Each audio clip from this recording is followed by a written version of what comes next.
Amén, hermanos, volvemos. ¿Están ahí? Aquí, aquí está, aquí estoy. Volvemos.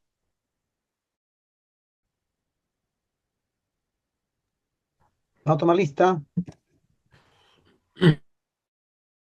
Ya, de este lindo viaje que hemos tenido en estas 8 semanas. Un recorrido por la historia y la Edad Media. Muy bien, hermanos.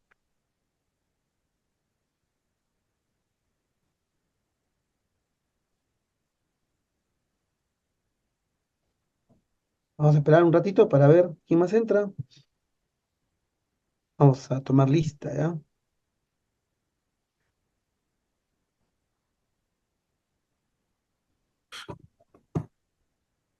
Bien, tomamos lista, hermanos. Javier Trujillo, Presente, presente. Cristian Villalta, Presente, presente esto. Julio César Blas. A ver, Julio César está. Presente, pastor. ¿Cómo está, Julio? Muy bien. Max, Maxito. Bien, a Max lo esperamos. Adi de la Cruz. Presente, Aquí, pastor, buenas pastor, noches. aquí. Muy bien, Maxito. Maxito y Adi. Leoncio. ¿Cómo te llamado Leoncio? ¿Presente? Ahí está. Presente.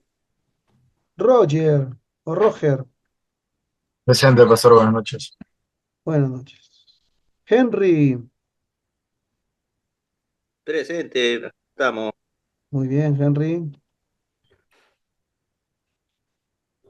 Jorge. Jorgito. ¿Dónde anda Jorgito? Brian.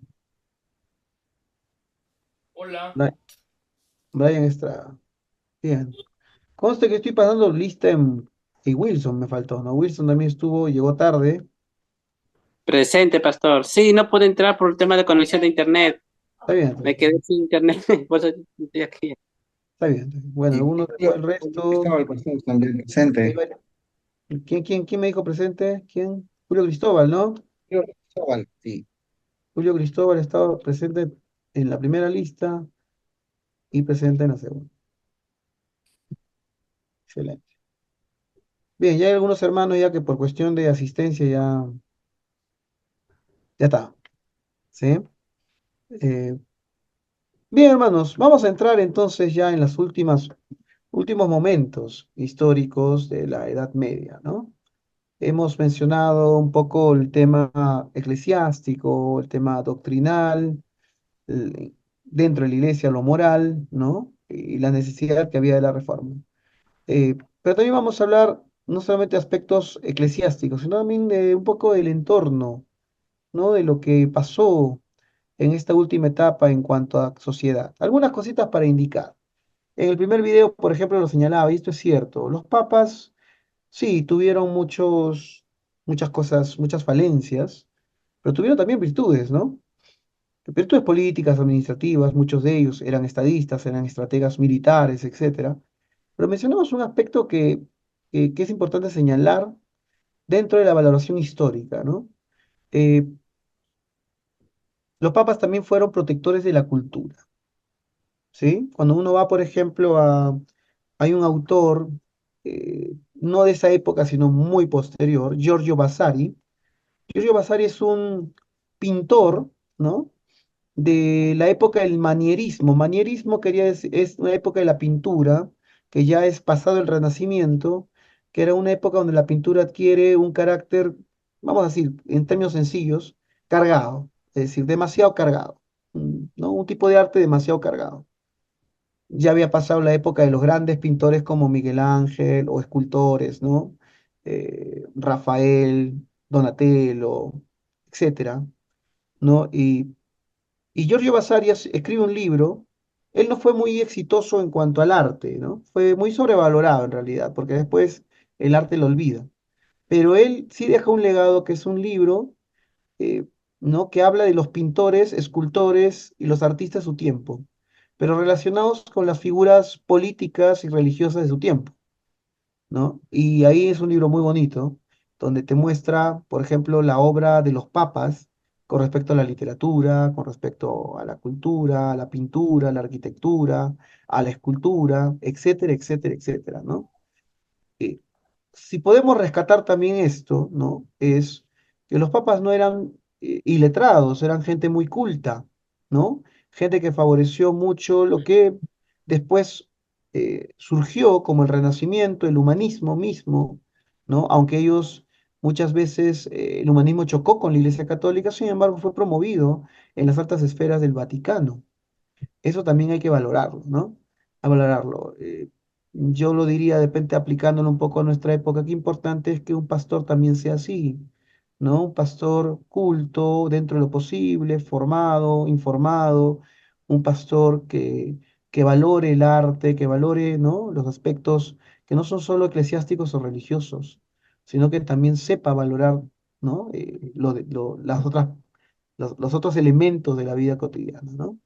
Eh, Justamente una de las cosas que los musulmanes en sus alas más radicales y fanáticas hicieron es dañar la cultura, ¿no? Entonces, la valoración histórica pasa por ahí también, ¿no? Pasa por el cuánto nosotros podemos tener esa formación académica, esa formación de cultura general, que podamos, ¿no? Ser promotores también, ¿no? Promotores de, por ejemplo, poniéndolo en términos sencillos y en nuestras iglesias locales, somos promotores de que los chicos estudien, por ejemplo, que sean profesionales, ¿no? Que se realicen, que sean personas, ¿no? Que puedan ser instruidas también, no solo bíblicamente, sino también en todos los ámbitos de la vida, ¿no? Eso es algo que también es bueno que rescatemos. Ahora vamos a ver un videíto que tiene que ver ya con ese final y la crisis, ¿no? De esta última parte de la Edad Media. Vamos a verlo, ¿ya? Vamos a verlo. ¿Cómo les va? Muy bien, ¿dónde estamos? A ver, se me perdió. Ahí está. Hoy vamos a hablar sobre la crisis del siglo XIV. ¿Y qué fue de esta crisis? Bueno, debemos decir que la crisis del siglo XIV es el nombre dado por los historiadores al conjunto de sucesos negativos que caracterizaron esta época. Los efectos de dicha crisis afectaron a todos los ámbitos, tanto demográficos como económicos, marcando el comienzo del fin de la Edad Media. También decir que los motivos por los que Europa padeció dicha crisis son múltiples y se encuentran conectados o relacionados entre sí. Para empezar, muchos autores culpan a un cambio en el clima del continente de las malas cosechas, lo que provocó episodios de hambrunas y rebeliones de los campesinos que debían pagar altos tributos a los señores feudales. Y por último, decir que no fue hasta la segunda mitad del siglo XV cuando Europa comenzó a recuperarse. Para entonces, no obstante, la sociedad había cambiado. La burguesía empezó a convertirse en una clase económica muy fuerte y la nobleza feudal perdió parte de su poder en manos de los monarcas y el sistema económico fue cambiando hacia el capitalismo. Pero sigamos hablando un poco más sobre esta crisis del siglo XIV, particularmente hablar sobre sus causas. Bueno, decir que uno de los principales factores que desencadenó en la crisis del siglo XIV fue la expansión agrícola a causa del aumento demográfico, y esto causó que quedaran menos tierras fértiles para cultivar, sumado a cambios climáticos que causaron malas cosechas y hambrunas para el gran aumento poblacional que había en esos momentos. También debemos decir y agregar que además la población, al estar mal alimentada, quedó expuesta a mayores enfermedades. La mayor de estas enfermedades fue la peste negra, causada por el debilitamiento de la población, que produjo una pérdida de más de 30% de la población europea. Y por último, mencionar que a causa de toda esta revuelta hubo levantamientos campesinos que exigían, principalmente por la hambruna, un cambio en el sistema feudal. Los campesinos llegaron a quemar castillos y asesinaron a miembros de la nobleza, iniciando una crisis en el sistema feudal y en la sociedad de aquel entonces. Sigamos hablando un poco más sobre esta crisis del siglo XIV, particularmente hablar sobre su desarrollo.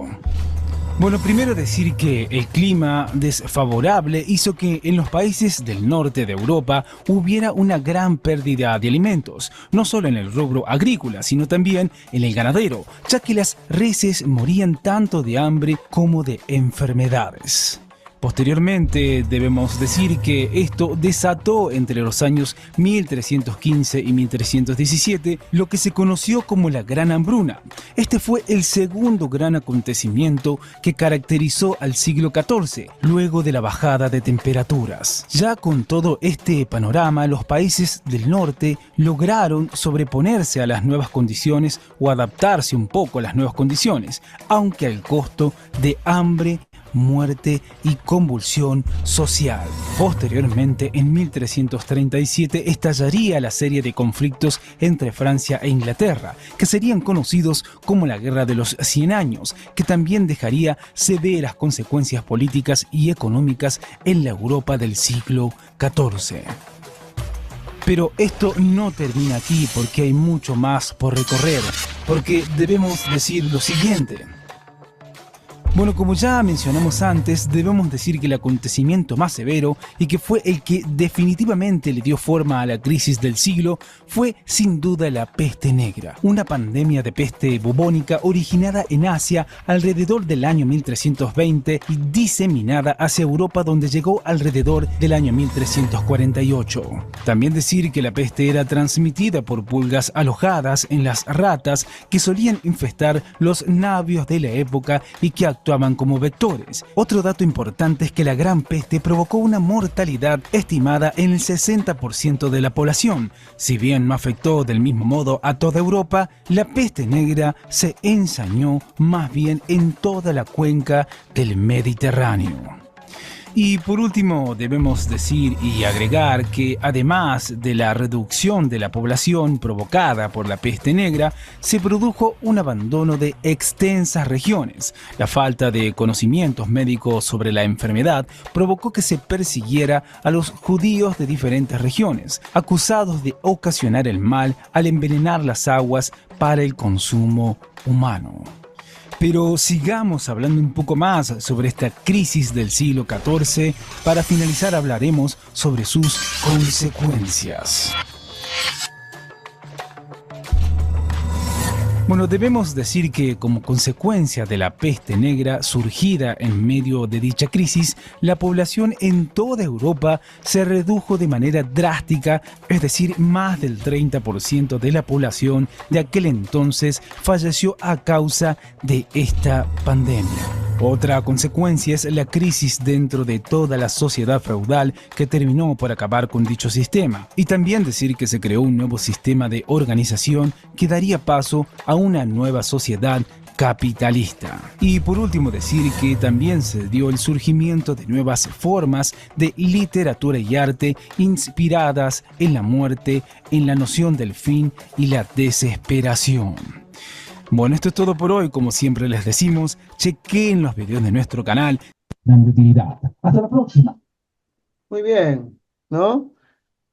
Interesante, interesante el panorama, muy sombrío. No fue una buena idea haber nacido en el siglo XIV, ¿no? Guerras, pestes. Un ratito, perdón. Hablando de peste, justo me agarró la chis, ¿no? Eh, ¿No? Más o menos es otro, bueno, el siglo XXI no lo empezamos bien, ¿no?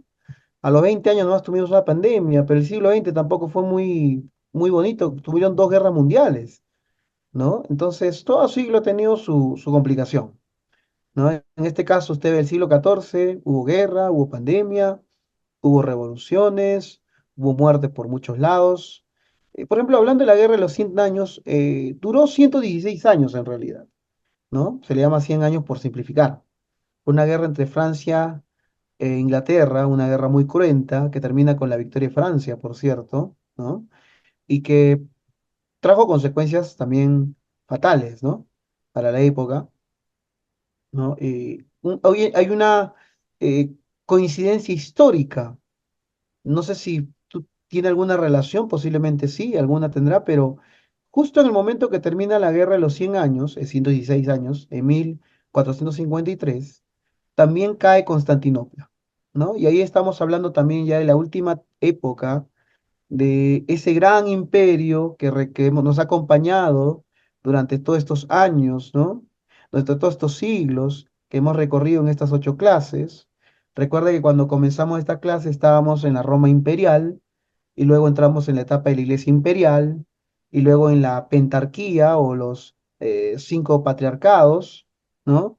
Uno de los cuales era Bizancio, ¿no? O Constantinopla, para ser más exactos, ¿no? Y después el desarrollo de la Iglesia ortodoxa, las iglesias disidentes, ¿no? Las iglesias que iban más allá del Imperio bizantino, y luego la Iglesia ortodoxa sigue su desarrollo hasta que llega el gran cisma, donde se divide con la Iglesia latina, pero el gran poder también del Imperio romano de Oriente, ¿no? Nos acordamos los nombres como Justiniano, como Belisario y como muchos más que son mencionados, ¿no? Eh, pero todo tiene su final. El Imperio bizantino comienza a caer en manos de los turcos maometanos, ¿no? Y ya estamos acercándonos a ese final, cuando Constantinopla cae. ¿En qué año cae? Anote ahí para que se acuerde. En 1536 cae, ¿no? El siglo XV, que es el siglo posterior, marca el fin de la Edad Media. En 1536 cae Constantinopla, ¿no? Perdón, en 1453, ¿qué estoy hablando?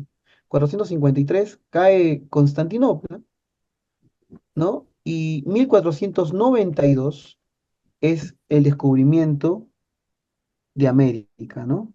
Ya hemos visto el tema de la reconquista española, ¿sí? En 1453 es la caída de Constantinopla y en 1492 el descubrimiento de América, que marca, y si hay 3 cosas que marcan el fin de la Edad Media, básicamente, ¿no? Son, primero, la caída de Constantinopla, segundo, el descubrimiento de América y su consecuencia más inmediata, ahí nomás, 1517, la Reforma Protestante, ¿sí?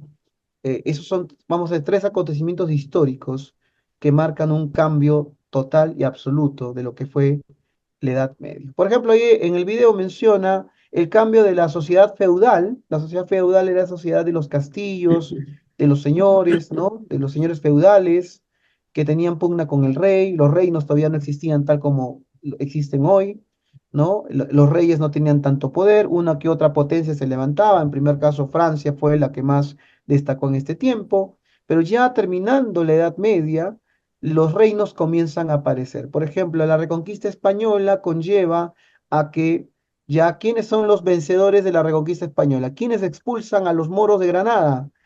La reina Isabel la Católica de Castilla y Fernando de Aragón, que se casan y forman una alianza que luego se convierte en el futuro reino español, ¿no?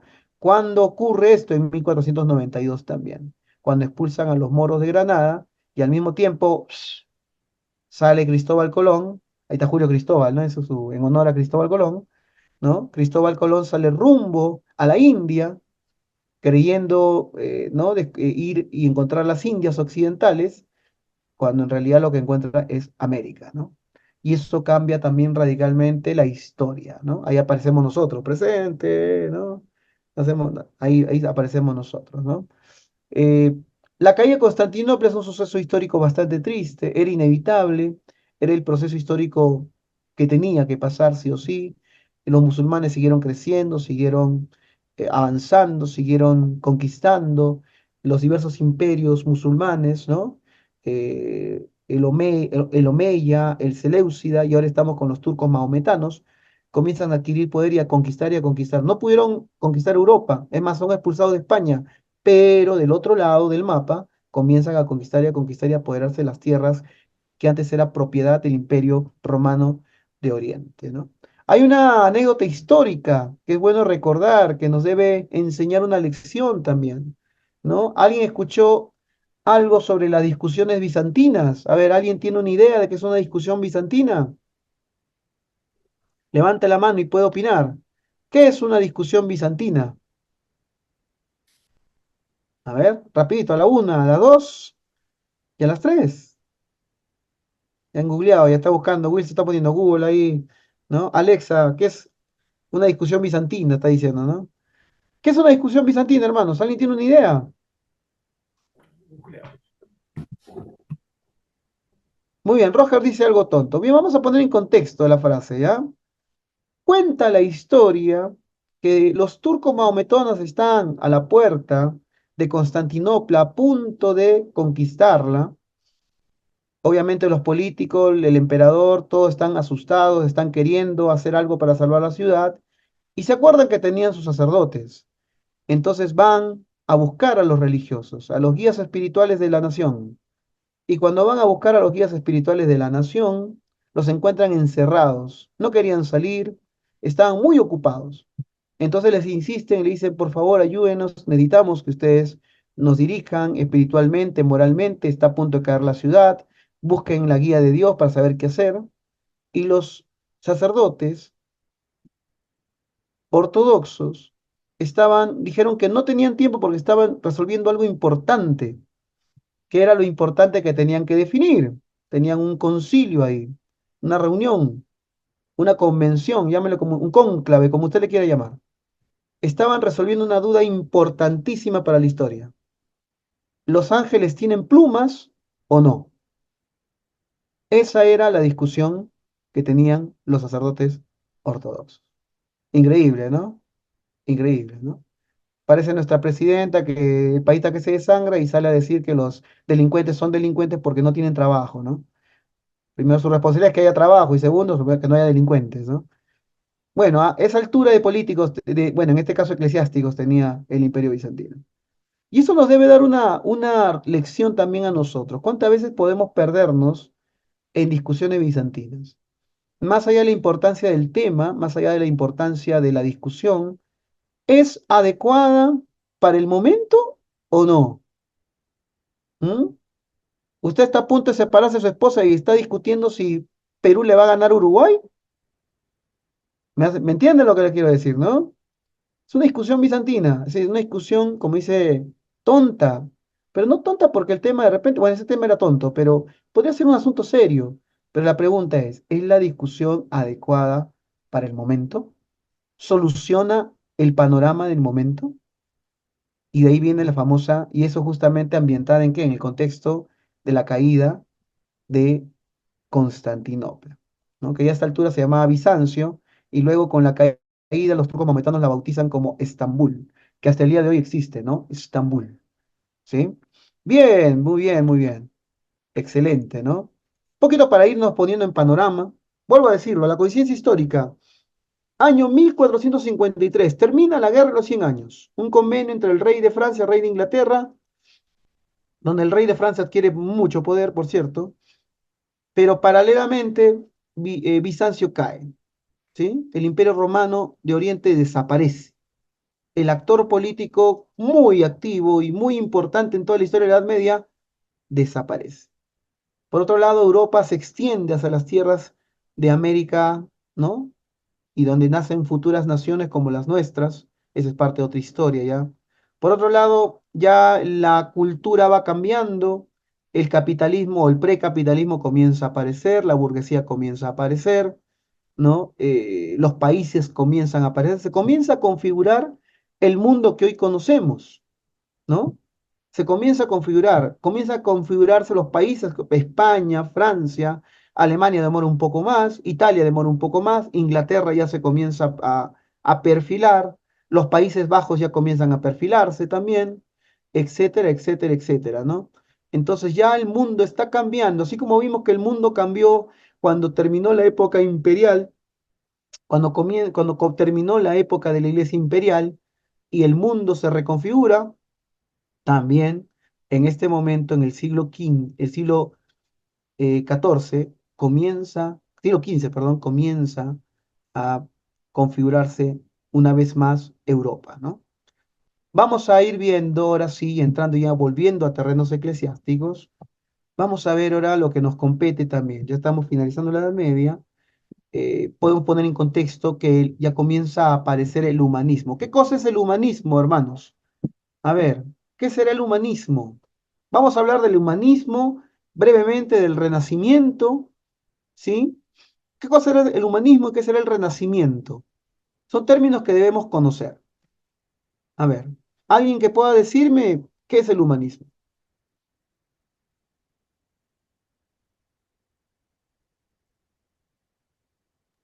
Pastor, me parece que el humanismo es una corriente o un movimiento que propone al hombre como el centro y además que considera que el hombre es un ser bueno, ¿no? O sea, que ha nacido bueno y que, bueno, ya conforme la sociedad pues lo ha corrompido, algo así. Muy bien, muy bien, Adi. El humanismo es una reacción al escolasticismo. Ya nos habíamos estudiado un poco eso, ¿no? ¿Se acuerda la relación entre la fe y la razón? La razón está supeditada a la fe. Luego vino el aristotelismo y su heredero eclesiástico o teológico, el tomismo, que dijo, y el tomismo se quedó con que la razón puede desarrollarse, pero siempre supeditada a la fe, entendidos en términos católicos al magisterio católico, ¿no? Una reacción intelectual que ya se escapa de vamos a decir, del ámbito eclesiástico teológico es el humanismo, donde, como dice Adi, el enfoque dejó de mirar a Dios, o mirar la iglesia para ser más exactos, y comenzó a enfocarse en sí mismo, en el hombre y en los sentidos del hombre. El aristotelismo predica eso, ¿no? Es la consecuencia natural ideológica del aristotelismo que entra con Averroes en Europa. Entonces, la conciencia del ser humano cambia, no cambia del todo. Tú cuando vas a ver, por ejemplo, los artistas italianos del Renacimiento, vas a encontrar gente muy religiosa, pero que también tiene una mente distinta a la de la Edad Media, es decir, tiene una mente humanista, pero al mismo tiempo religiosa. Así como hace pinturas donde está enfocado el cuerpo humano, acuérdate, la Mona Lisa, por ejemplo, es una mujer, punto, una mujer retratada, pero también al mismo tiempo encuentras a Miguel Ángel pintando la Capilla Sixtina y el momento en que Dios crea al hombre, ¿no? Vas a encontrar esa ambivalencia siempre, ¿no? El humanismo comienza, se gesta, es un cambio de enfoque dentro de la mentalidad de la Edad Media, se abandona el escolasticismo o se va abandonando el escolasticismo, ¿no?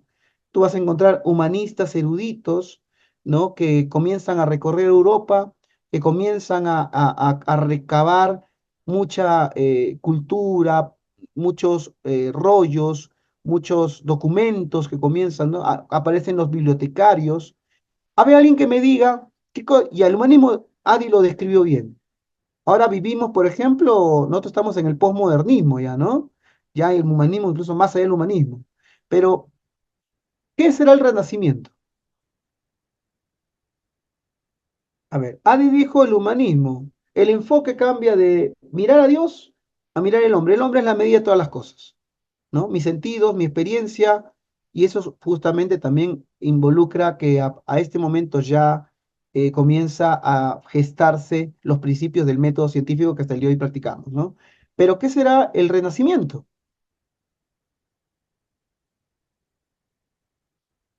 A ver, ¿qué es el renacimiento? Muchachos, hay que dominar estos términos. Tú te sientas con un chico universitario y tienes que y conversas sobre esto. ¿Qué es el renacimiento? Pastor, la palabra renacimiento viene de renacer, ¿no? Ujú.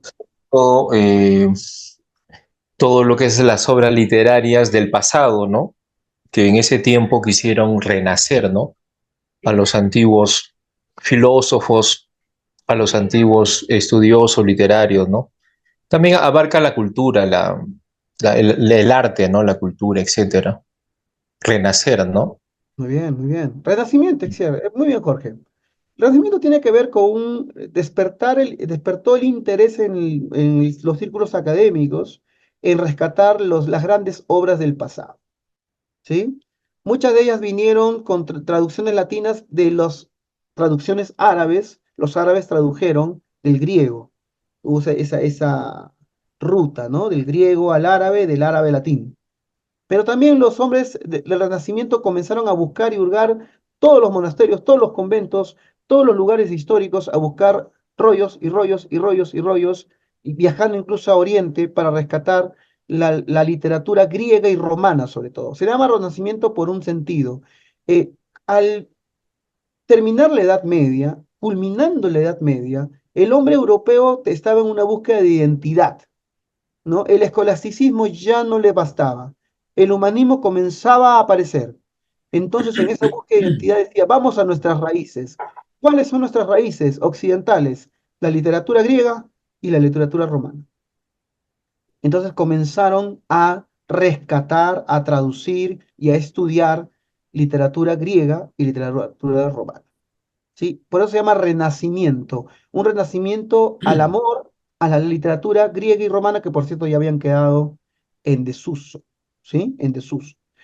Y eso trajo una revolución cultural tremenda, ¿no? Porque filósofos y artistas olvidados fueron rescatados, ¿no?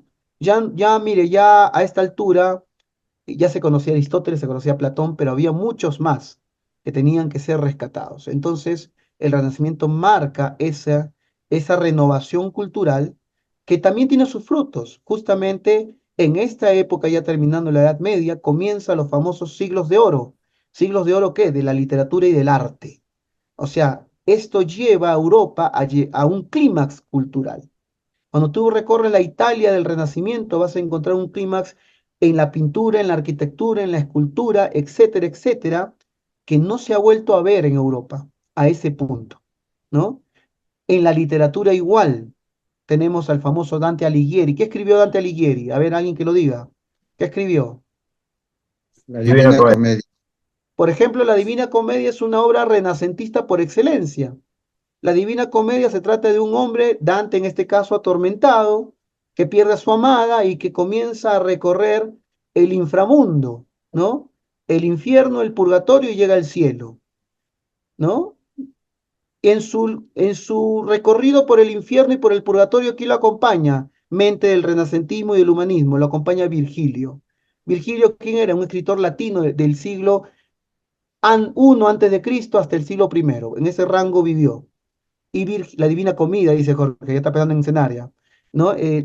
¿No? Y le acompaña mentalidad del renacentismo. Un hombre pagano, en este caso, que lo acompaña por el infierno y por el purgatorio.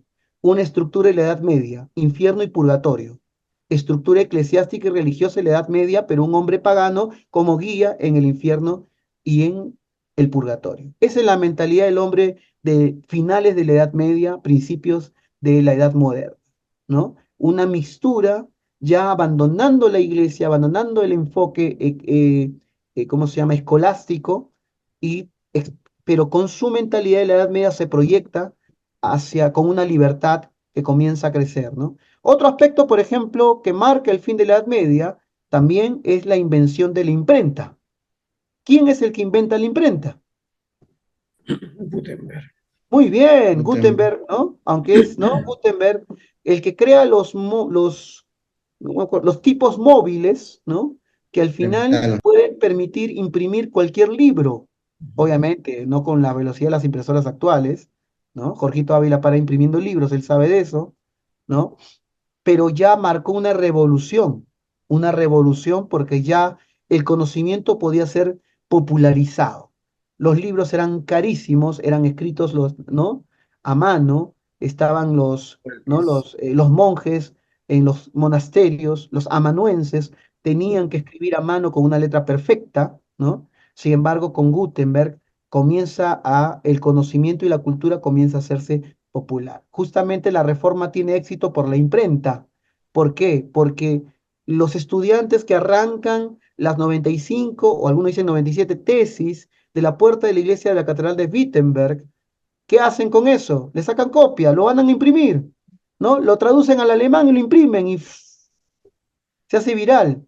Justamente eso es también lo que marca el final de la Edad Media. El conocimiento ya no es propiedad de unos cuantos iluminados, como diría San Agustín, la revelación viene, ¿no? No que el conocimiento viene por revelación divina. Ahora tú puedes comprarte un libro. El primer libro, ¿cuál fue el primer libro que fue impreso? La Biblia. La Biblia, De ¿no? Gutenberg. La Biblia. La Biblia de Gutenberg, ¿no?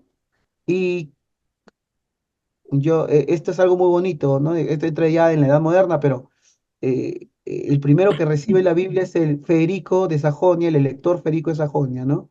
Y él ya está anciano y él recibe el regalo de Lutero, ¿no? La Biblia dedicada a él, ¿no? Por promover y por protegerlo, porque en el secuestro, entre comillas, que Federico lo secuestra a Lutero, Lutero se dedica a traducir la Biblia, ¿no? Entonces vamos marcando el final de la Edad Media, ¿no? Del escolasticismo y de esta época tan bonita que hemos visto, ¿no?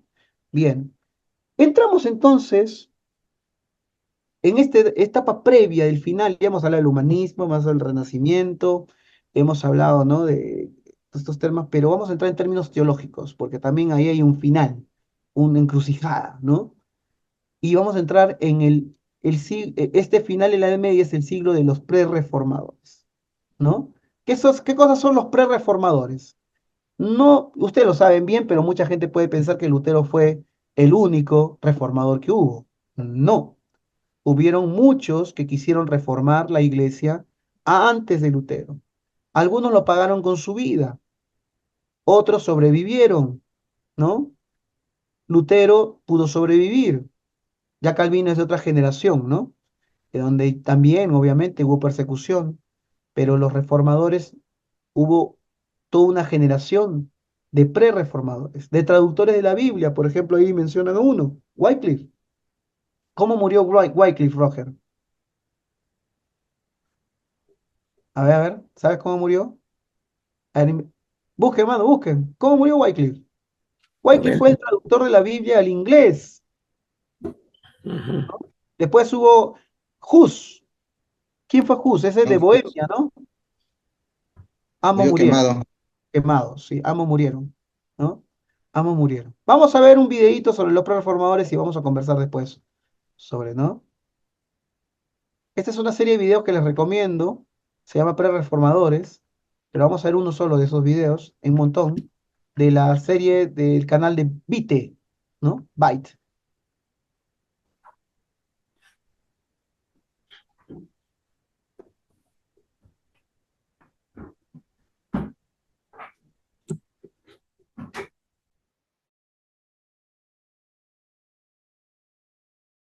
Esta es la ciudad de Worms. Hace casi 500 años aquí se dio uno de los eventos más importantes de la historia del protestantismo.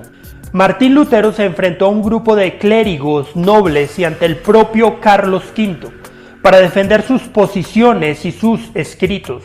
La Dieta de Worms, como se conoce este importante evento histórico, no llevó a ninguna parte. Y Lutero tuvo que huir para ser rescatado por su protector Federico de Sajonia.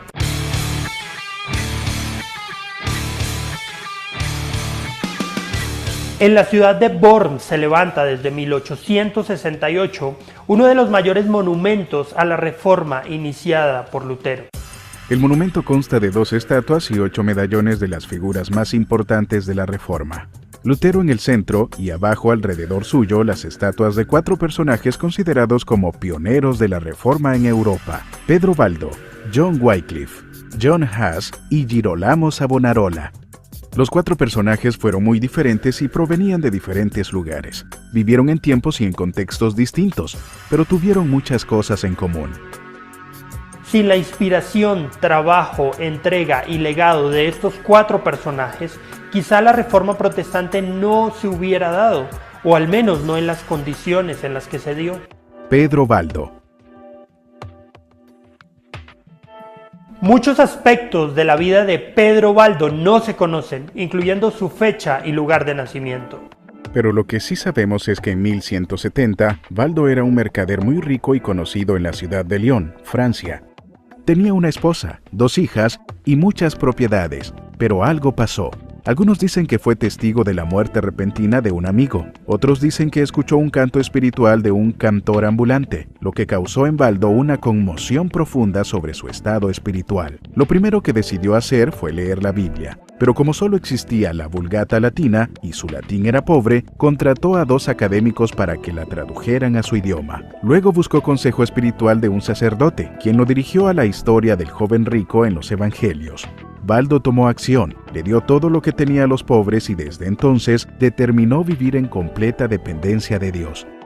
Comenzó a predicar con su Biblia en las calles de Lyon, específicamente a los pobres. Muchos se convirtieron y para el año 1175 ya contaba con un grupo de seguidores que también se deshicieron de sus posesiones y comenzaron a predicar. La gente comenzó a llamarlos los pobres de Lyon. Al crecer el grupo y convertirse en un movimiento, se esparció por Francia y otras partes de Europa y fueron llamados valdenses. Mientras más estudiaba Valdo las escrituras, más se preocupaba sobre ciertas doctrinas, prácticas y estructuras de gobierno de la Iglesia. Las autoridades católicas no estaban contentas con la predicación de este desconocido hombre y terminaron por excomulgarlo. Después de la muerte de Pedro Valdo en el año de 1205, el movimiento valdense continuó creciendo. John Wycliffe. Nació en el interior de Inglaterra, en una granja de ovejas a 200 millas de Londres. Ingresó en la Universidad de Oxford en 1346. En pocos años ya era considerado el principal filósofo y teólogo de la institución. En 1374 se convirtió en rector parroquial de Luttenworth. Mientras tanto, Roma había exigido apoyo financiero de Inglaterra. Wycliffe aconsejó que no se le diera apoyo a la iglesia. Argumentó que la iglesia ya era demasiado rica y que Cristo llamó a sus discípulos a la pobreza, no a la riqueza. Tales opiniones metieron a Wycliffe en problemas y lo obligaron a responder por cargos de herejía. 3 meses después, el Papa emitió 5 edictos eclesiásticos contra Wycliffe, en los que fue acusado de 18 cargos y se le llamó maestro de los errores, pero Wycliffe estaba dispuesto a defender su punto de vista. Esto no le cayó bien a Roma, pero debido a problemas al interior de la iglesia y a la popularidad de Wycliffe en Inglaterra, el asunto no pasó a mayores. Wycliffe siguió estudiando las escrituras y escribió más acerca de sus conflictos con la enseñanza oficial de la iglesia. También empezó a traducir la Biblia al inglés. Murió en 1384 antes de que la traducción se completara y antes de que las autoridades pudieran condenarlo por herejía. 43 años después de su muerte, los oficiales ingleses desenterraron su cuerpo, quemaron sus restos y arrojaron las cenizas al río Swift. Aún así, no podían deshacerse de él. Las enseñanzas de Wycliffe, aunque suprimidas, continuaban extendiéndose. John Huss. Cerca del año 1369, John Huss nació en el reino de Bohemia. Nació en una familia pobre, entró en el sacerdocio, buscando prestigio y una mejor vida. Llegó a ser un reconocido predicador, pero pasó mucho de su tiempo sirviendo en la academia como decano de la Facultad de Filosofía de Praga. Prontamente empezó a predicar sermones violentos en contra de la iniquidad rampante del clero, lo que lo llevó a ser reportado al arzobispo. Mientras Huss leía las escrituras y veía a los papas de su época abusar de su poder, concluyó que la autoridad papal no era final. Él necesitaba un fundamento más firme que aquel construido sobre la paja de las opiniones de los hombres, sin importar cuán respetados fueran. Su entendimiento de la autoridad final de las escrituras fue encendido en la medida que él leía las obras condenadas de John Wycliffe. Él argumentó firmemente contra las indulgencias, abogó porque se sirviera tanto el pan como el vino en la comunión, y predicó en el lenguaje común en vez de latín. Su alianza a las enseñanzas de Wycliffe llevaron a su excomulgación, a ser juzgado como hereje y a ser condenado a la hoguera en 1415. Luego de su muerte, la región de Bohemia se escandalizó. Sus seguidores se rebelaron contra Roma en una protesta violenta que duraría más de una década. Girolamo Savonarola. Nació en una familia adinerada en Ferrara, Italia, en el año de 1452. Aunque sus padres querían que estudiara medicina, él tomó a los 23 años la decisión de unirse a la orden dominicana. Como joven fraile, profundizó en las obras de Tomás Aquino y en las escrituras. Savonarola llegó a Florencia en 1490, ya reconocido por su gran conocimiento. Sin embargo, fue su predicación lo que lo llevó al centro de la reforma y política florentina. Frecuentemente, desde la Catedral de Florencia, Savonarola predicaba a miles en el idioma de las personas, no en latín usando poderosas imágenes y lenguaje sencillo de las escrituras. Anunció la gracia salvadora de Cristo con potencia bíblica mientras ofrecía severas críticas a las prácticas inmorales de líderes políticos y eclesiásticos. De 1494 a 1498, Savonarola fomentó un dramático cambio político y social en Florencia. Su predicación se volvió mucho más profética. Hacia la cúspide de estos cambios, organizó a los jóvenes de Florencia para modelar e incitar una reforma, haciendo varias hogueras de vanidades, en las que se quemaban objetos que se consideraban pecaminosos. Finalmente Savonarola fue excomulgado por el Papa Alejandro VI, a quien tanto criticó. Fue juzgado y quemado en la hoguera en el año de 1498.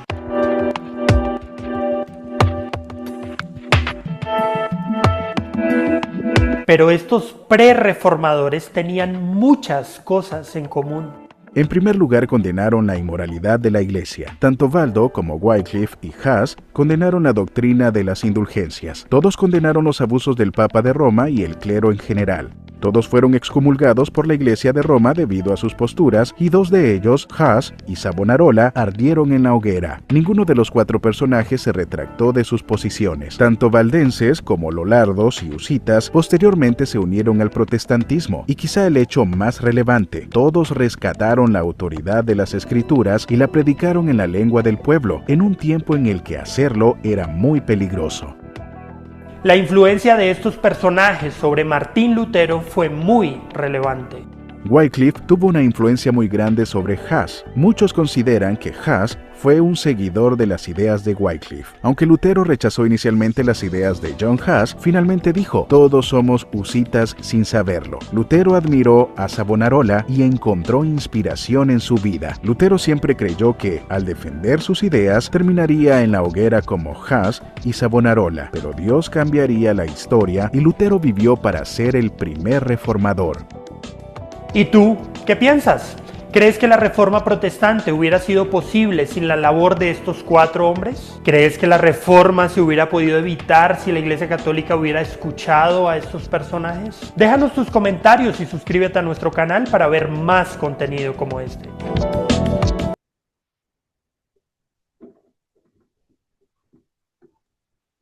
Muy bien, muy interesante, ¿no? Wycliffe, Hus, Savonarola, y el primero, ¿cuál era? Pedro Baldo, ¿no? Que en Pedro el Valdés, Pedro Valdés. 1100 Pedro Baldo, y Savonarola ya en 1480 y tantos, ¿no? Eh, Algunas cosas para marcar aquí. Eh, Menciona cosas en común entre ellos, pero hay una diferencia. Pedro Baldo, por ejemplo, no era teólogo, era un comerciante, ¿no? Él fue fácilmente silenciado. Sin embargo, los otros, Wycliffe, Hus, Savonarola, ni qué decirlo, Lutero, eran teólogos profesionales. Es decir, gente estudiada, gente preparada, ¿no? La anécdota cuenta así: la iglesia, tú querías levantarte en ese tiempo y querer reformar la iglesia. Vamos a poner, mi amigo Cristian dice: yo no estoy contento con la iglesia católica, así que me levanto, ¿no? Quiero reformar la iglesia, ¿no? Entonces te llamaban a una entrevista, obviamente te sentaban ahí que esperes que salga el, el que te va a entrevistar, y entrabas, se sentaba y te decía: ¿tú quieres reformar la iglesia? Muy bien, pero te voy a hacer primero dos preguntas. Y la primera pregunta era: ¿sabes griego? No. Jalé el curso del pastor Carlos. ¿Sabes latín? No. ¿Sabes hebreo? Entonces no hay nada que conversar. No digas más y sujétate a la iglesia. Claro, cuando venía un tipo como Pedro Baldo, era muy sencillo. Pero los dos reformadores ya no eran, sí sabían griego, sí sabían hebreo, ¿no? En el caso, por ejemplo, Wycliffe dice: no, no sabía, ¿no? Contrata, ¿no? Pero el punto es el siguiente. El punto es que ya había una necesidad de reforma. Ya del año 1100 está marcando una necesidad de reforma a la iglesia.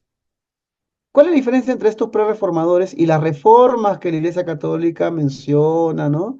Que ahí nos contaba, no sé quién era Julio o Jorge, no acuerdo que contaba, y los reformadores que ellos han tenido, Julio, ¿no? Ahora, Julio, tú que has visto el video y ahora hemos recordado los pre-reformadores, ¿cuál es la diferencia entre estos pre-reformadores y los reformadores que la Iglesia Católica rescata y valora y exalta? Para los católicos, los reformadores católicos no entraron bueno, según ellos, ¿no? Al conflicto, a la crítica, al conflicto y a la denuncia, ¿no? Ellos se van más por la paz, por la familia, por la amistad, o sea, cosas que ellos dicen, no, todos cometemos errores, pero los errores se deben tratar en casa, ¿no? Digamos algo así, sin cuestionar lo principal que cuestionó, pues, ¿no? Lutero, la autoridad del Papa. Definitivamente eso, ¿no? Y en cambio, los pre-reformadores aplicaron el conocimiento de las escrituras al darse cuenta que iban en contra de todo lo que los católicos enseñaban. Claro. Fueron más críticos, fueron más críticos, denunciantes, más protestantes, pues, ¿no? Así como nos llamaron. Muy bien, muy bien. Existían, por si acaso, ¿no? Ciertas directrices, cierto respaldo jurídico en esos siglos que prohibían traducir la Biblia. Hay que poner las cosas en contexto, ¿no? Era un delito. Mucha de esa gente se atrevió porque entendía que la gente necesitaba conocer la palabra de Dios, ¿no? Mucho el rechazo a las traducciones bíblicas. La Iglesia Católica, por un lado, rechazó algunas traducciones bíblicas, por otro lado, promovió otras. Por ejemplo, en España se tradujo la Biblia, no toda la Biblia, partes de la Biblia. Hubo ciertas traducciones oficiales, ¿no? Que se hicieron antes de Casiodoro de Reina, antes de Cipriano de Valera. Se hicieron, ¿no? Traducciones, pero tenían que ser traducciones autorizadas. Entonces, estas personas, estos pre-reformadores, se atrevieron a hacer traducciones no autorizadas. Esa también es una de las razones por las cuales fueron condenados, ¿no? Pero ellos, obviamente había una diferencia en sus traducciones. Las traducciones oficiales eran, más que nada, libros académicos destinados a los intelectuales, o mejor dicho, a los religiosos, ¿no? Académicos. Las traducciones de los pre-reformadores eran destinadas a la gente, ¿no? Y eso era lo revolucionario, ¿no? Por eso es que cada reforma que apareció, o cada pre-reforma que apareció, intentó traducir. El único que no lo hizo fue Savonarola. Ahora vamos a hablar un poquito de él, ¿no? Savonarola. Pero Wycliffe intentó traducir, Hus intentó traducir, ¿no? Lutero tradujo, ¿no? Y etcétera, ¿no? Sin embargo, fueron condenados por eso, ¿no? Los pre-reformadores buscaron algo más que solamente limpiar la moralidad de la iglesia, ¿no? Ellos entendieron que la inmoralidad de la iglesia tenía un origen teológico. Entonces, por tal razón, querían también una reforma teológica, ¿no? Si te vas a rebelar contra los abusos de la jerarquía, tenías que sustentar que la jerarquía estaba pecando y estaba equivocándose, pero ese sustento para poder argumentarlo tenía que ser teológico. Pero la Iglesia Católica no estaba dispuesto a escuchar ningún tipo de reforma teológica, ¿no? El poder temporal o la ambición del poder absoluto en Roma impedía que esas doctrinas o esa reforma tenga algún tipo de éxito, ¿no? Savonarola, por ejemplo, es un reformador un poco diferente. Savonarola no chocó tanto por un tema doctrinal. Savonarola fue un monje dominico, lo mencioné, dominico, ¿no? Que quiso hacer una reforma moral, pero en una época donde la iglesia estaba totalmente corrupta. Él intentó hacerlo en Florencia, ¿no? Una ciudad muy rica, muy comercial, una ciudad cosmopolita en ese momento, que estaba bajo el gobierno de los Médicis, que era una familia nobiliaria de Florencia. Cosimo de Médicis lo toleró. Cosimo es el patriarca de los Médicis, lo tolera, ¿no? Es más, Savonarola asiste en su lecho de muerte, su capellán, ¿no? De la extrema unción de Cosimo de Médicis, pero luego, cuando muere Cosimo, que era el patriarca y protector en cierto grado de Savonarola, Savonarola, al encontrarse solo, comienza a hacer una reforma moral, ¿no? Él comienza a pelearse por toda esa corrupción de la iglesia de Florencia en primer lugar y por extensión de la iglesia de Roma. Al Papa no le gustó, ¿no? A él también lo excomulgan, él logra, y lo exilian, pero él logra no ser exiliado, un error, porque después la gente, tú sabes que la gente se presta para una otra causa, la gente es corrompida, y la misma gente pide su muerte, ¿no? Hay una anécdota histórica que dice, a Savonarola le proponen, le dice, vamos a hacer la prueba del fuego. Si tú ponían cenizas en el piso, brasas ardientes por un largo trecho, y si tú pasabas descalzo y no te pasaba nada, eras inocente, ¿no? El hombre no se atrevió, quiso poner a un ayudante que pase por él, al final la gente se enojó, y la gente lo buscó y prácticamente lo lincharon. Ese fue el final de Girolamo o Jerónimo Savonarola, ¿no? Un pre-reformador. Un reformador un poco diferente, porque a diferencia de Hus o de Wycliffe, o de Pedro Baldo incluso, él no buscó traducir la Biblia al italiano, por ejemplo, ¿no? Pero él se centró en la inmoralidad de la iglesia de su época. Tal vez lo que no lo ayudó fue hacerlo justo en el centro del poder papal, ¿no? Levantarse en Italia era un suicidio prácticamente, ¿no?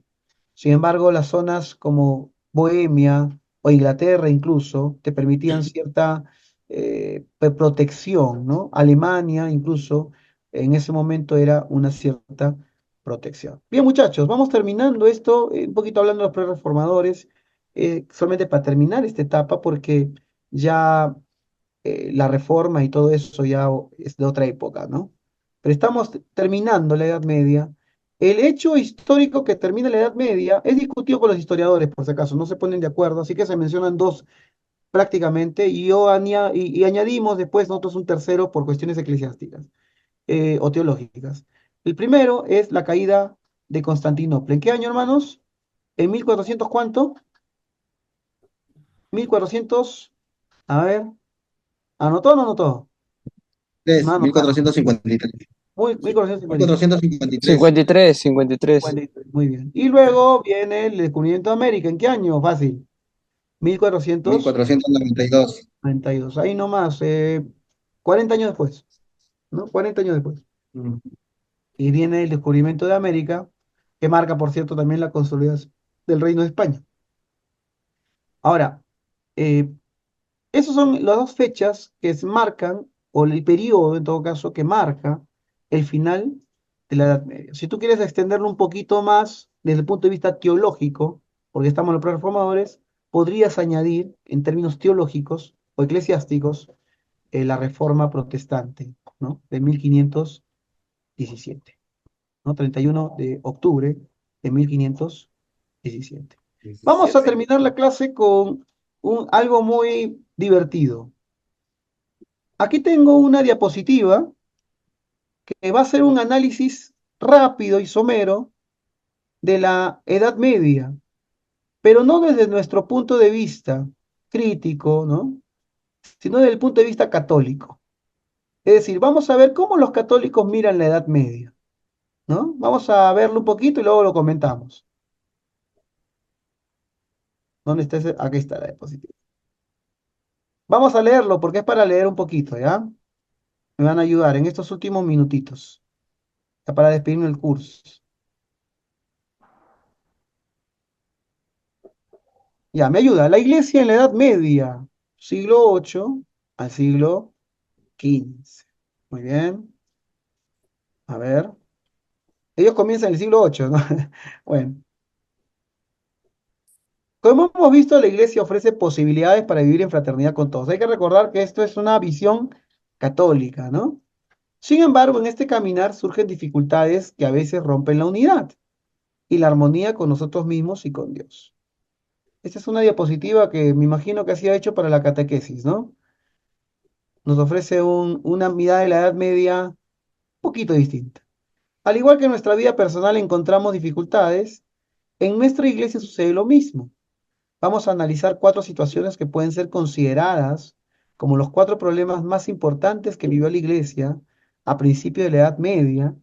A este tiempo lo señalaremos como las sombras de la Iglesia. Bueno, acá hay un punto a favor, por lo menos reconocen que hay sombras, ¿no?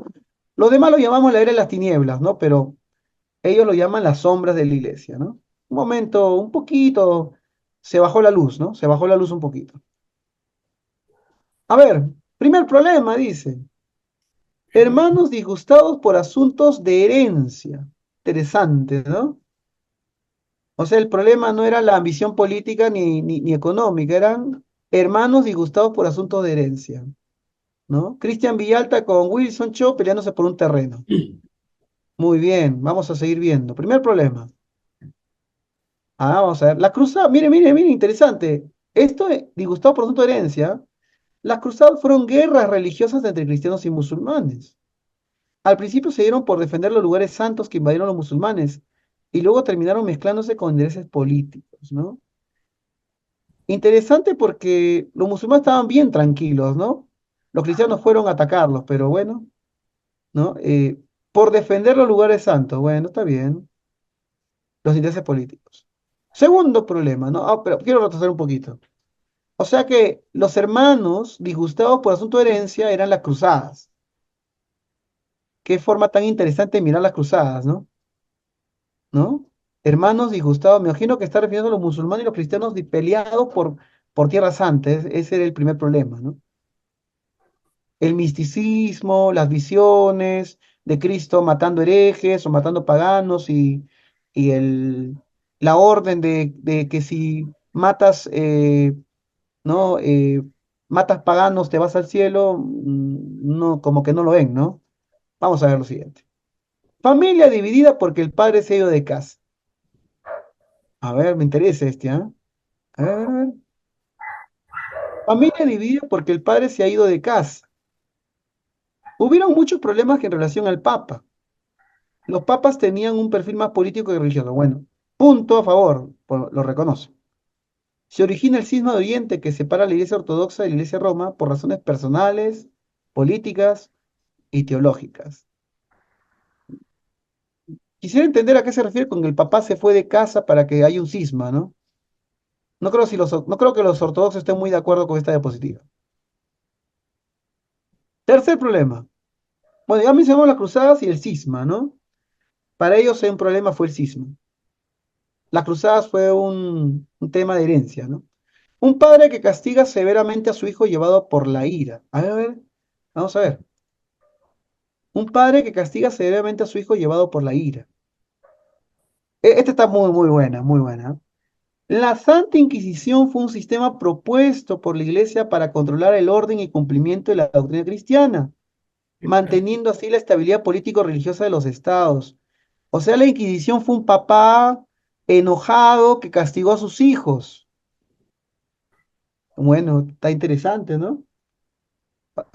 Hermano, ya saben, se enojan con sus hijos, ahí están los modelos de castigo para sus hijos para que se porten bien, ¿ya? En el Perú solo se ejecutaron a 32 personas de las 250 que fueron enjuiciadas y de las más de 1000 personas que pasaron por la Inquisición. Bueno, acá lo que no menciona es que 32 fueron ejecutadas, pero pregúntale a los 250 de las 1000 cómo la pasaron, ¿no? ¿Cómo fue el interrogatorio? ¿Cómo salieron de ahí, ¿no? Pero lo que me sorprende es el enunciado. Un padre que castiga severamente a su hijo, llevado por la ira. Voy a detenerme acá un ratito. Mano, ya sabe cómo llamar a los genocidas, ¿ah? Ya sabe cuando nuestras autoridades maten gente así sin ningún motivo, ya saben que es un padre enojado, ¿ah? Por si acaso, ¿no? ¿No? Un padre enojado. Está interesante, ¿no? ¿Qué les parece? ¿Les parece interesante este?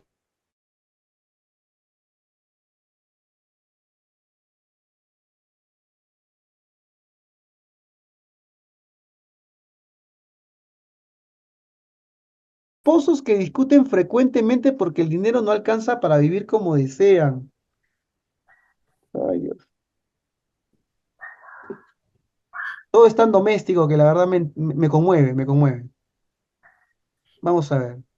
La iglesia y el Estado. ¿Qué los esposos? La iglesia y el Estado se unieron y empezaron los grandes problemas. Los esposos son la iglesia y el Estado, ¿ah? Los reyes se sentían con el poder para determinar arbitrariamente quién sería el papa, los obispos o cardenales. Claro, los papas también ponían reyes, pero eso no se menciona. Según su grado de amistad o conveniencia. Esta lucha por las investiduras llevó a tener obispos indignos, indiferentes o solo deseosos de poder y de gloria. O sea, entendiendo el lenguaje se refiere a que, bueno, esos obispos que fueron puestos por los reyes eran indignos y lo hicieron por ambición. Espero que diga algo sobre la compra de puestos, la compra de cargos, el nepotismo, la simonía y los diezmos que recibían por sedes vacantes o los diezmos que recibían por cambio de sede. A ver, entonces vamos a resumir los 4 problemas más importantes que vio la iglesia en ese tiempo: investiduras, cisma, cruzada e inquisición. Mm, interesante. Las investiduras, los reyes usurpan el poder. O sea, y acá yo me quiero preguntar, ¿y la ambición de poder absoluto del Papa? ¿No se puede mencionar eso? ¿Esa parte no hay que recordarla? Cisma Oriente, causas políticas, personales y teológicas. La iglesia se separa de los orientales, se forma la iglesia ortodoxa. No, la iglesia ortodoxa ya existía, no se formó ahí, ya existía, solamente se formalizó una división. Época de las cruzadas o luchas cristianas, interesante el nombre. En Oriente Medio y Norte de África, contra el poder musulmán, los lugares santos. La Inquisición, la razón es mantener la estabilidad política y religiosa de los estados y preservar la doctrina cristiana frente a las herejías. Bueno, ahí justamente el papá enojado eh, quemó vivo a Juan Hus y quemó el cadáver de Wycliffe, ¿no? Y también lo quemó vivo a Savonarola, el papá enojado. Cisma de Occidente. Este es el cisma de Occidente que mencionan, ¿no? Aviñón, 12 de papal, el papa antipapa, y otro en Roma e Italia. Hasta aquí hemos encontrado las sombras de la iglesia. Pero una iglesia vivificada por la presencia del Espíritu Santo jamás podrá sucumbir ante errores humanos. Siempre existirá soluciones, respuestas y, si es necesario, enmendaduras o correcciones. Por ello que en la iglesia surge una renovación que se va a dar de a poco. No todo estaba mal. Surgen santos y doctores. Ahí mencionamos los que hemos visto, ¿no? San Buenaventura, Santo Tomás de Aquino y San Alberto Magno, ¿no? Los dos que postularon e incluyeron la filosofía aristotélica en la teología católica. San Gregorio, que es el que tradujo la Biblia, no sé qué otro nombre se me escapa acá. No, San Gregorio es el Papa, San Jerónimo el que traduce la Biblia, y Santa Catalina de Siena. No la hemos visto nosotros, pero es también una mujer que intenta reformar la iglesia desde lo moral. Las universidades, la Sorbona de París, la Universidad de Salamanca, Oxford, Cambridge, eso es cierto. Se realizan varios concilios o reuniones de obispos y te aparecen las órdenes religiosas, lo que hemos visto, hermanos, ¿no? Franciscanos, dominicos, y ahí termina la diapositiva. A ver, comentarios para terminar esta clase. ¿Qué le pareció? Su opinión importa. Muy superficial. A ver, Jerónimo, es decir, Javier dice muy superficial, ¿no? ¿Qué más, hermanos? A ver. Estamos en el mes de la reforma, pastor, y bueno, estamos cerrando también con la reforma, ¿no? Esta clase. Bueno, la pre-reforma en todo caso, ¿no? La pre-reforma. Claro, ¿no? Bueno, me gusta la frase de Martín Lutero cuando dice, yo estaba con mis amigos Melanchthon y mi otro amigo, no recuerdo su nombre. Y bueno, ¿no? Los detalles no quiero tocarlos por la sensibilidad de muchos, pero dijo algo muy importante para mí. La palabra iba haciendo su trabajo, yo no hice nada, ¿no? La palabra lo hizo todo, la palabra iba debilitando el papado, ¿no? Tanto así que le dio un golpe mortal, ¿no? Como nadie lo había dado, o sea, la palabra de Dios debilitó al papado, lo dividió, ¿no? Le dio un golpe mortal.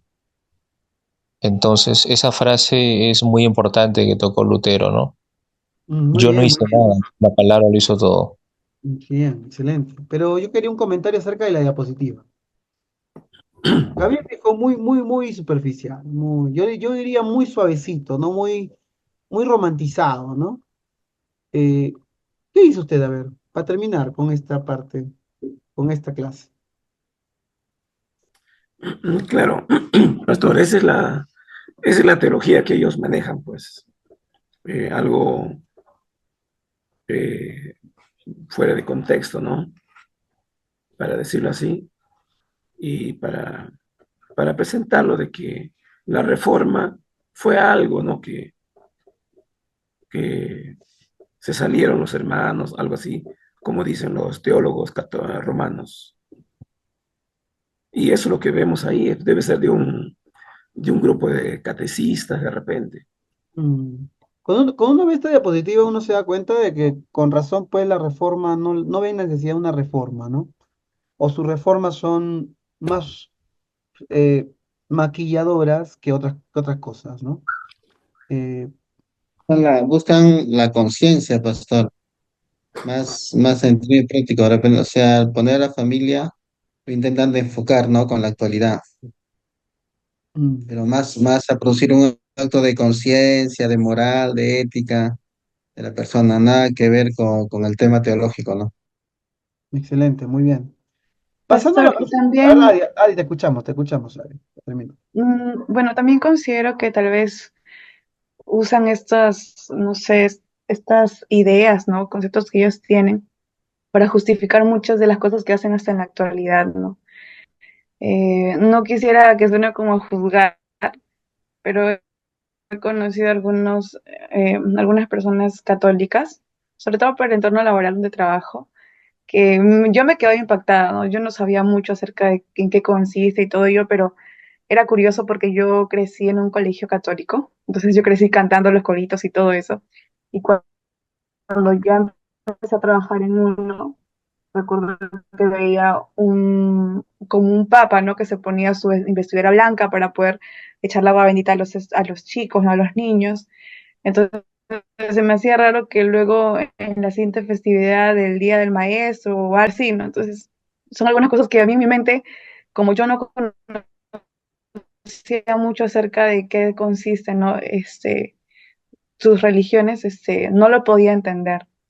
Pero ciertamente lo que ha presentado incluso indigna, porque históricamente estamos hablando de muchos atropellos que cometió, ¿no? La iglesia por su ambición, por el poder, ¿no? Entonces, es como que para las personas que tal vez no sabemos, ¿no? O no tenemos alguna idea de qué realmente es lo que dice la Biblia, eh, nos dejamos engañar, ¿no? Y justificamos muchas cosas que incluso hasta en la actualidad siguen pasando.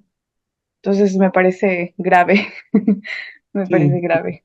sí, bueno, está bien, ¿no? Un poquito era para contrastar, ¿no? Nosotros hemos hecho un estudio de la época de la Edad Media, un estudio histórico, ¿no? Igual ha faltado mucho por decir, pero contando cosas positivas y negativas en todo caso, ¿no? Cosas buenas y cosas malas. Pero cuando tú encuentras este tipo de análisis tan edulcorado, no tan suavizado, tan, ¿no? Sublimado, bueno, nos hace pensar y también nos debe hacer reflexionar, como dijimos al inicio del curso. Un pueblo que olvida su historia está condenado a repetirla. Nosotros no podemos renegar de esta parte de la historia ni decir, no, ellos fueron, nosotros no.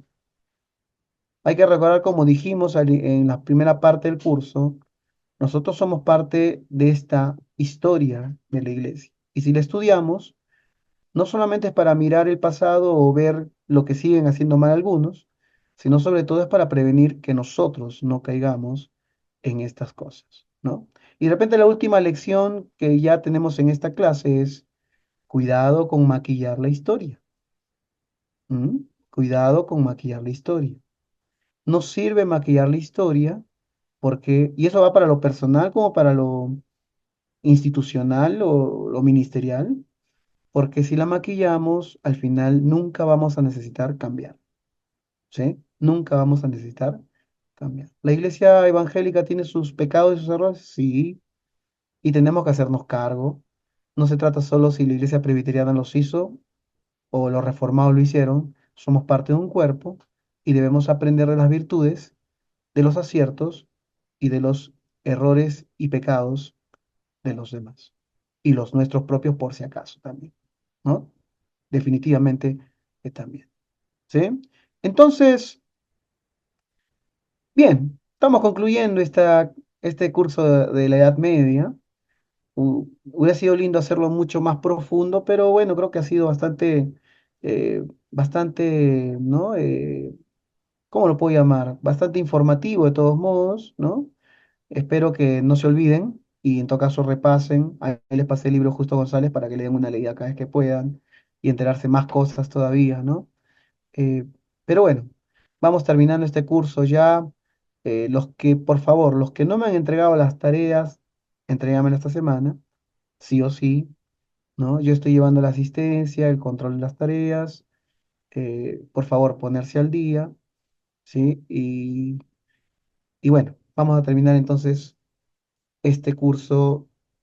eh, Ha sido para mí muy bonito poder compartirlo, ha sido una experiencia bonita y de poder contar con ustedes, ¿no?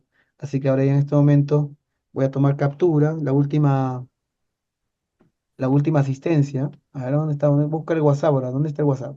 Despierta, Wilson. Despierta, Wilson. Ya estamos terminando, Wilson. ¿Dónde está el WhatsApp? Vamos a abrir el WhatsApp para Yo no colocar. pongo mi cámara, pastor, porque siempre me gusta estudiar echado.